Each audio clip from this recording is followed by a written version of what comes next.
बघतोय दहशतवादी हल्ल्यामध्ये महाराष्ट्रातील 2 जण ठार झालेले आहेत। भाजपचे मंत्री चंद्रकांत पाटील यांच्याशी आपला संपर्क तुटलेला आहे। पर्यटकांवरील दहशतवादी हल्ल्यात महाराष्ट्रातील 4 पर्यटक जखमी झालेले आहेत। जखमींपैकी 2 जण हे पुण्यातील पर्यटक आहेत। पुण्यातील कर्वेनगरमधील गणबोटे आणि जगदाळे कुटुंब काश्मीरमध्ये पर्यटनासाठी गेलं होतं। यातील एका कुटुंबातील 2 पुरुष गंभीर जखमी आहेत। अनंतनाग जिल्ह्यातील पेहलगाममध्ये एक व्हॅलीत पर्यटकांचं एक कुटुंब फोटो काढत असताना हल्ला झालेला आहे। आणि आपण काही वेळापूर्वीच पाहिलं भाजपचे मंत्री चंद्रकांत पाटील फोनद्वारे जोडले गेलेले आहेत। चंद्रकांत पाटील जी, महाराष्ट्रातील अनेक पर्यटक काश्मीर खोऱ्यात अडकलेले आहेत, राज्य शासन कसा प्रयत्न करतंय त्यांच्याशी संपर्क साधण्याचा? मी सुरुवातीला या अतिशय भ्याड हल्ल्याचा निषेध करतो। माननीय गृहमंत्रीजी तातडीने श्रीनगरमध्ये पोहोचले आहेत। सगळ्या यंत्रणा या सगळ्या आतंकवादी हल्ले करणं शोधते, परंतु पहिला प्रयत्न स्वाभाविकपणे आज असला पाहिजे। या सगळे पर्यटकांना जे गेले आहेत त्यांची ओळख पटणं आणि जे जखमी आहेत त्यांच्यावर ट्रीटमेंट होणं। माननीय मुख्यमंत्री महोदय काश्मीरच्या मुख्यमंत्र्यांशी तिथल्या चीफ सेक्रेटरीशी सतत कॉन्टॅक्टमध्ये आहेत आणि या सगळ्या पर्यटकांना सुरक्षित आणलं जाईल आणि यात आवश्यक असणारा सगळा संपर्क चालू आहे। माझ्या मतदारसंघातले 2 फॅमिली आहेत, जगदाळे आणि गाभोटे। बरोबर, ते दोन्ही फॅमिलींच्या घरी लगेचच आमचे म्हणजे मी दिल्लीत एका मीटिंगमध्ये आहे, पण लगेचच आमचे कार्यकर्ते दोन्ही फॅमिलीचं घर शोधून त्या ठिकाणी जाऊन आवश्यक ती सगळी मदत त्यांना करणं असं नक्की करणार आहे। त्यांची प्रकृती कशी आहे? या कुटुंबातील ज्या पुरुषांना गोळ्या लागल्या होत्या त्यांची प्रकृती कशी आहे आता? 2 फॅमिली, एका फॅमिलीतले 3 जण आहेत जगदाळे, एका फॅमिलीतले 2 जण आहेत गाभोटे।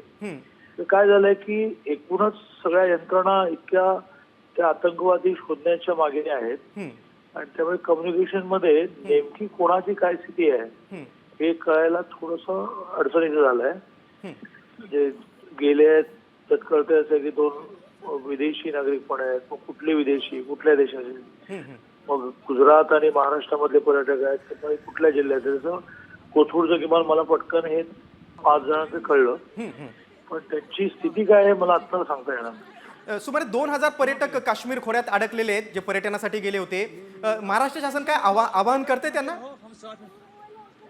असं आहे की मला परिस्थिती तिथली माहिती नसताना इतक्या अतिशय संवेदनशील विषयावर मी काही बोलणं बरोबर नाही, परंतु अशा वेळेला पॅनिक होण्यातून, अस्वस्थ होण्यातून काही होत नसतं की बाबा तेच त्यांना हवं आहे।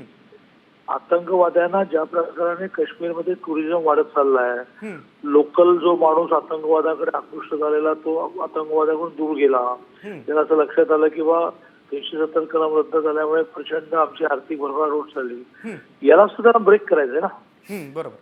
आणि म्हणून जर आपण म्हणून म्हटलं आता मला याच्यावर स्टेटमेंट देणं सोयीचं होणार नाही, पण म्हणजे मला काय जातं दिल्लीमध्ये बसून सांगायला की कोणी परत येऊ नका, त्यांना त्यांचा हौसला वाढेल। परिस्थिती तिथल्या आपल्या सुरक्षा यंत्रणाला माहिती आहे, ते निर्णय करतील।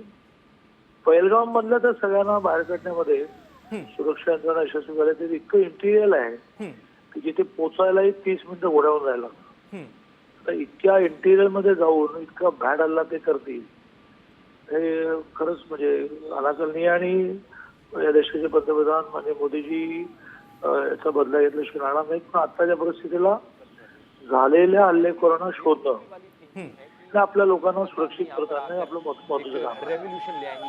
चंद्रकांत पाटील, तुम्ही सविस्तरपणे साम टीव्हीशी संवाद साधला त्याबद्दल धन्यवाद। जब ये सवाल पूछा जाता है तो कांग्रेस महाराष्ट्र शासन सातत्यानं काश्मीरमधील प्रशासनाशी संपर्कात आहे।